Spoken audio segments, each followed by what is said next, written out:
নমস্কার, জ্যোতির্ময়ী দেবশ্রী। আজকে আলোচনা করব মাঘী পূর্ণিমা নিয়ে।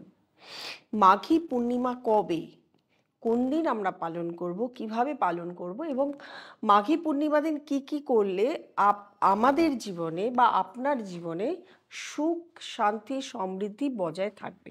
এমনি আমরা আমাদের প্রত্যেকটি মাসেই একটি করে অমাবস্যা আসে, একটি করে পূর্ণিমা আসে। প্রত্যেকটা পূর্ণিমারই একটি আলাদা আলাদা তাৎপর্য থাকে, কিন্তু হঠাৎই কেন মাঘী পূর্ণিমা নিয়ে এত শোরগোল, এত তাৎপর্য? গ্রহগত কারণ তো কিছু আছেই। প্রথমত, এই মাঘী পূর্ণিমা পড়ছে পুষ্যা নক্ষত্রে। পুষ্যা নক্ষত্র একটি আধ্যাত্মিকতার পরিচয় দেয়। তার সঙ্গে এই নক্ষত্রে যদি কোনো কর্ম বা কোনো ক্রিয়া বা কোনো ধর্মকর্ম করা যায়, তাহলে কিন্তু এই দিন আপনার কাজটা করা সার্থক।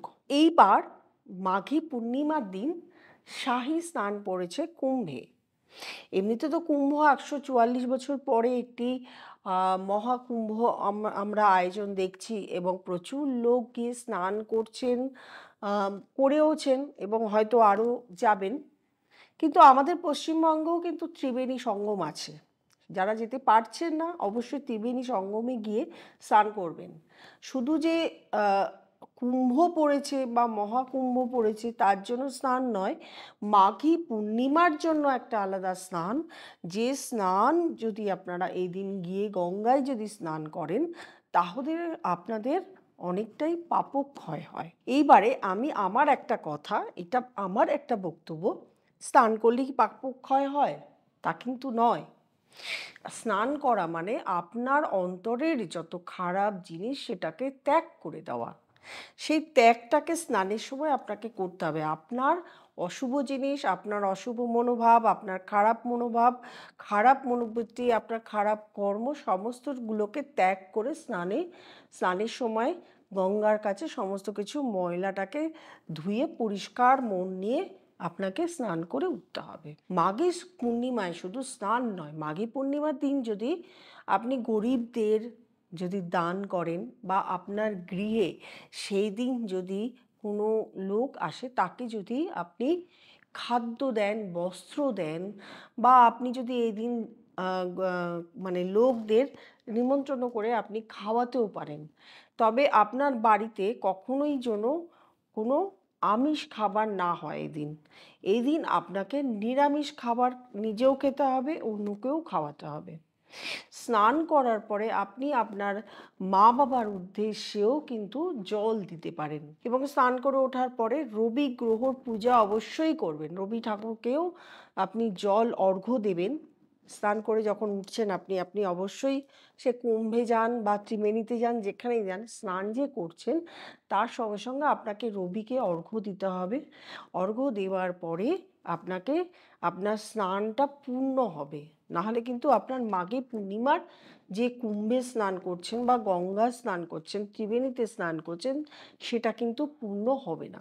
এমনি একটা খুব ভালো সময় চলছে, যেহেতু গত ১ মাস ধরে রবি যতদিন ধরে মকর রাশিতে রয়েছে এবং রবি এবং বৃহস্পতি যতদিন বৃষ রাশিতে, বৃহস্পতি বৃষ রাশি এবং রবি মকর রাশিতে আসার ফলে এই যে সংযোগটা, এই ১ মাসের সংযোগটা একটা ভালো সময় রয়েছে। এই ১ মাসের যে সময়টা, এই সময়টাতে আপনারা এই ১ মাসের মধ্যে পুরো সময়টাকে আপনারা কাজে লাগাতে পারেন। যদিও মানে ১২-১৩ তারিখের পরে আর সেই সময় থাকবে না, কিন্তু আমরা আপনারা একটা দিন পাচ্ছেন, খুব শুভ দিন। এই দিন আপনার বাড়িতে একটা শুভ কর্ম করতে পারেন। কারোর যদি গৃহপ্রবেশ থাকে গৃহপ্রবেশ করতে পারেন। আপনার যদি এই দিন কোনো কাজ, কোনো কর্ম শুরু করার থাকে আপনি শুরু করে নিতে পারেন। আপনি ব্যবসার কোনো কিছু শুরু করার থাকলে ব্যবসা শুরু করে নিতে পারেন।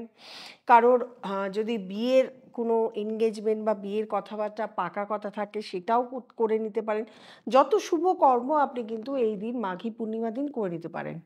মাঘী পূর্ণিমা দিন প্রত্যেকের বাড়িতে অনেকেই করেন, সত্যনারায়ণ পুজো করেন বা নিজের যাদের গোবিন্দ থাকে বা জগন্নাথ থাকে তাদের পুজো করেন এবং সমস্ত দেবদেবীর পুজো আপনারা করেন। তার সাথেও যদি একটা যে টোটকাটা আমি বলবো সেই টোটকাটা যদি করেন, তাহলে কিন্তু আপনাদের এই মাঘী পূর্ণিমার যে ফল, সুখ, সমৃদ্ধি, শান্তি আসবে সেটা কিন্তু বজায় থাকবে। তার আগে বলিনি মাঘী পূর্ণিমা কবে? 2025 সালের ফেব্রুয়ারি মাসের 11 তারিখ সন্ধ্যাবেলা 6:59 রাত্রিবেলা সন্ধ্যে 6:59 পূর্ণিমা লাগবে এবং পূর্ণিমা ছাড়বে ফেব্রুয়ারি মাসের 12 তারিখে রাত্রিবেলা 7:09 পূর্ণিমা ছাড়বে। মাঘী পূর্ণিমার কাজ সূর্য উদয় হলেই কিন্তু হয়, অর্থাৎ আমরা পাচ্ছি কি পরের দিন 12ই ফেব্রুয়ারি, যেটা সেই দিনটাই সাধারণত পাচ্ছি। এই দিন কিন্তু আপনি এই যে কাজটা আমি বলবো সে কাজটা আপনাকে করতে হবে, সেটা যে বাড়ি পড়ুক না কেন পূর্ণিমা এবং পূর্ণিমা থাকার সময় এটা দেখতে হবে। একটি পাত্র নেবেন, সেটা কাচেরও হতে পারে, সেটা পিতল বা তামা হতে পারে।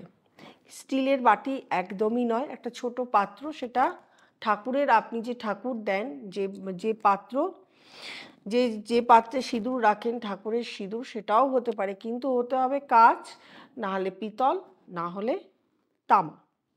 সেই পাত্রের মধ্যে সিঁদুর নেবেন এবং সেই পাত্রের মধ্যে খানিকটা হলুদও নেবেন, হলুদ গুঁড়ো। কাঁচা হলুদ যদি পেস্ট করে দিতে পারেন তাহলে তো খুবই ভালো। যাদের কাঁচা হলুদ সম্ভব নয়, পাচ্ছেন না কিনে, কিন্তু এই সরস্বতী পুজো গেছে তো সবে, কাঁচা হলুদ কিন্তু এই সময় পাওয়া যায় কিনতে। তো দুটো একসঙ্গে ভালো করে পেস্ট করলেন। পেস্ট করার পরে তার সঙ্গে শুদ্ধ বিশুদ্ধ ঘি নিতে হবে, যে ঘি এঁটো হয়নি। ঠাকুরের জন্য আপনারা যে ঘি রেখেছেন বা আলাদা একটা ঘিয়ের শিশি আপনি কিনে আনলেন, ভালো শুদ্ধ ঘি, সেই তিনটেকে একত্রে মেশাতে হবে। এবং সকালবেলা ঘুম থেকে উঠে স্নান করে আপনি কিছু কিন্তু অন্ন গ্রহণ করবেন না সেই দিন, মানে কাজটা করার আগে অন্ন গ্রহণ করবেন না, কাজটা করবেন তারপরেই কিন্তু অন্ন গ্রহণ করবেন। খুব সামান্য কাজ, এতে কোনো অর্থের কোনো প্রয়োজন হয় না, খুব সামান্য কাজ, কোনো কষ্টও নেই। সকালবেলা ঘুম থেকে উঠে ফ্রেশ হয়ে ভালো একদম পরিষ্কার জামা কাপড় পরে আপনার বাড়ির সদর দরজা, যে দরজা দিয়ে আপনি আপনার গৃহে এন্ট্রি নিচ্ছেন, এটা মাথায় রাখবেন। অনেকেই লিখবেন আমার সদর দরজার গেট আছে, আমি ফ্ল্যাটে থাকি, আমি যেখানেই থাকি, আপনি যেখানেই থাকুন না কেন, আপনার ঘর, যে ঘর দিয়ে আপনি গৃহে প্রবেশ করছেন, সেই ঘরের যে দরজার যে চৌকাঠ থাকে, সেই চৌকাঠের সাইডে, দুটো সাইডে, একটা ডান সাইড একটা বাঁ সাইড, দুটো সাইডে আপনাকে ওই যে মিশ্রণটি বলেছি সেই মিশ্রণটি দিয়ে স্বস্তিক আঁকতে হবে। এবার স্বস্তিকটা আপনি আঁকলেন, দু সাইডেই আপনাকে আঁকতে হবে, একটু প্রমিনেন্ট, একটু বড় ছোট করলে হবে না, এবং স্বস্তিক এঁকে আপনি যখন পুজো দিচ্ছেন, আপনার তো তারপরেই পুজো দেওয়ার পালা, আপনার ঠাকুরকে আপনি পুজো দিচ্ছেন, ফল প্রসাদ দিচ্ছেন হোক, মিষ্টি দিচ্ছেন হোক, যাই দিচ্ছেন হোক, প্রদীপ ধরাচ্ছেন এবং ধূপকাঠি দিচ্ছেন, ওই ধূপকাঠিটাকে আপনাকে এনে ওই দুটো স্বস্তিকের মধ্যে, তারপরের থেকে, মানে সেদিন তো ঘোরাবেনই, একটু ধূপ ধূপ দেখাবেন, একটু যদি আপনার বাড়িতে ধুনো থাকে ধুনো দেখাবেন, এবং তাছাড়াও এগুলো দেখাবেনই, এবং প্রত্যেক দিন এরপরের থেকে ওই স্বস্তিক দুটোকে আপনি অন্তত ধূপ ধুনো দেখাবেন। এর পরবর্তীকালে দেখবেন যে আপনার বাড়িতে এমনিতেই আপনার মানে সদর দরজা তার পাশে দুটো যদি স্বস্তিক রেখে দেন, তাতেও কিন্তু আপনার ঘরে পজিটিভ এনার্জি ঢোকে। এবং এই দুটো স্বস্তিক আপনার বাজার থেকে কিনতে হলো না, আপনি নিজের দরজায় আঁকলেন, একে আপনার বাড়ি, আপনি গৃহে, আপনার গৃহে যখন কেউ ঢুকছে, অন্য কোনো ব্যক্তিও ঢুকছে, সেও পজিটিভ হয়ে ঢুকবে, আপনিও যখন ঢুকছেন তখন পজিটিভ হয়ে ঢুকবেন, বা পজিটিভ এনার্জি ওখান থেকে গ্রো করবে। আপনার বাড়িতে যতই প্রবলেম হোক না কেন, আপনি দেখবেন সেই প্রবলেম থেকে উঠে দাঁড়িয়েছেন, প্রবলেম আস্তে আস্তে ঠিক হয়ে গেছে। যদি দেখা যায় যে অর্থের প্রবলেম, সেটাও দেখবেন আস্তে আস্তে আপনার আস্তে আস্তে গ্রো হওয়া শুরু করেছে। করে দেখুন, অবশ্যই আমাকে জানাবেন। আপনারা পরবর্তীকালে করে কিছুদিন করার পর নিশ্চয়ই আপনাদের একটা পজিটিভ এনার্জি গ্রো হবে, আমাকে অবশ্যই আপনারা জানাবেন। যদিও আপনারা জানান, অনেকের সঙ্গেই মানে রাস্তাঘাটে তো দেখাই হয়, তারাও জানায়, আপনারা মেসেজেও জানাচ্ছেন এবং ফোন করেও জানাচ্ছেন, এটাও আমাদেরকে জানাবেন যে আপনারা কেমন রেজাল্ট পেলেন। আর যারা আমার কাছে কাজ করাতে চাইছেন তাদের অবশ্যই যোগাযোগ করতে হবে, কারণ মাঘী পূর্ণিমার কাজ আমি মানে আমার ইচ্ছে আছে, আমি যাবই 100%। আমার ইচ্ছে আছে এবার মাঘী পূর্ণিমাটা কুম্ভে কাটানো, তারপরে যাওয়া, তারপরে ওখান থেকে বেনারস যাওয়া এবং সেখানে পুজো এবং তার সঙ্গে ক্রিয়া করা, এগুলো আমার ইচ্ছে আছে এবং যাব আমি। তো যদি কেউ করাতে চাইছেন অবশ্যই আমার সঙ্গে যোগাযোগ করে নেবেন। আমার নিচে স্ক্রলে নাম্বার রয়েছে। এছাড়া দেখাতে আসলেও আমার নিচে স্ক্রলে যে নাম্বার আছে সেই নাম্বারে আমার সঙ্গে আপনি দেখাতে পারেন এবং অনলাইনে যারা অনলাইনেও করান আপনারা, তা সত্ত্বেও বলছি অনলাইন কনসালটেশনও আপনি করাতে পারেন। আর যারা আমার নতুন প্রোগ্রাম দেখছেন তারা অবশ্যই কমেন্ট করবেন, শেয়ার করবেন, সাবস্ক্রাইব করবেন এবং অনলাইন এবং নোটিফিকেশান যে বেলটি আছে সেটা অবশ্যই অল বেলটি প্রেস না করলে কিন্তু আপনি সবগুলো নোটিফিকেশান পাবেন না। এই একটাই পাবেন, একটাই দেখতে পাবেন, তারপর বলবেন ম্যাম আপনার প্রোগ্রাম আর দেখতে পাচ্ছি না। নোটিফিকেশান অল বেলটি আপনাদের প্রত্যেককে প্রেস করতে হবে। প্রত্যেকে ভালো থাকুন, আনন্দে থাকুন। নমস্কার।